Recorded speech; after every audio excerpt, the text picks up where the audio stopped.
Hi there, I'm Lisa Taylor. It's so nice for you to join me. Thank you for being here. Put your name, or not your name, because your name is already there, but let me know where you're watching from, because I always like to see that. And if you like these kinds of videos, definitely share with your friends, because sharing is good.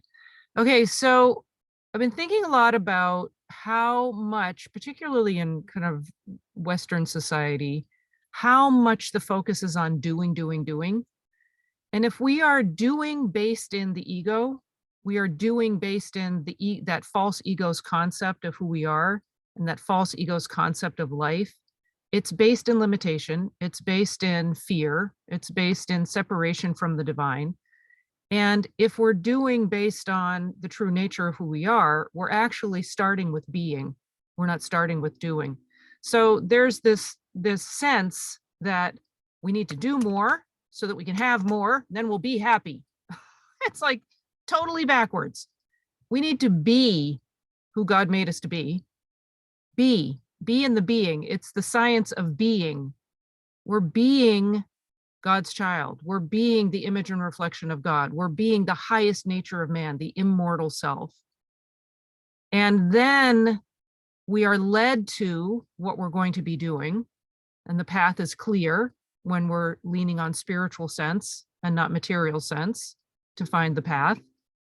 And then we have what we need, because divine love always has met and always will meet every human need. And that's a quote from the book Science and Health with Key to the Scriptures by Mary Baker Eddy that I quote all the time. So she also says in her book that action, what does she say? Action expresses more gratitude than speech. So yes, action does express more gratitude than speech when the action is coming from the understanding that God is all.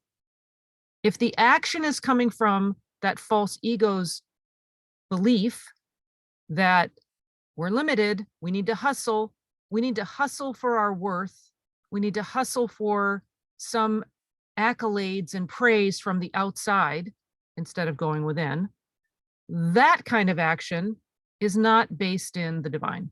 That kind of action is based in belief of limitation. It's based in fear, ultimately.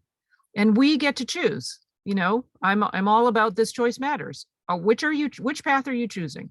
Are you choosing that path that's based in the false ego, based in separation, that who you are is not a reflection of God, that who you are is the ego's concept, false ego off to the side, separate from God, separate from the divine, gotta hustle, gotta do. Or are you basing your experience on the spiritual sense of who you are, based in love, based in abundance, based in limitless freedom and health and all abundance of good, possibility? Like, which one are you going for? The being or the doing? Ego would say do. Spirit would say be. Do, be, do. Be and then do. Be and then do, not do and then be.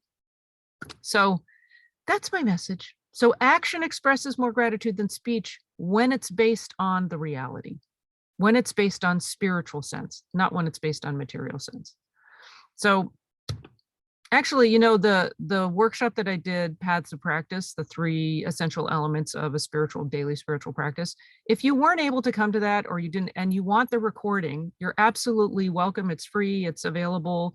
Just go to pathsofpractice.com and put in your name and email, and you'll get the recording in an email right away.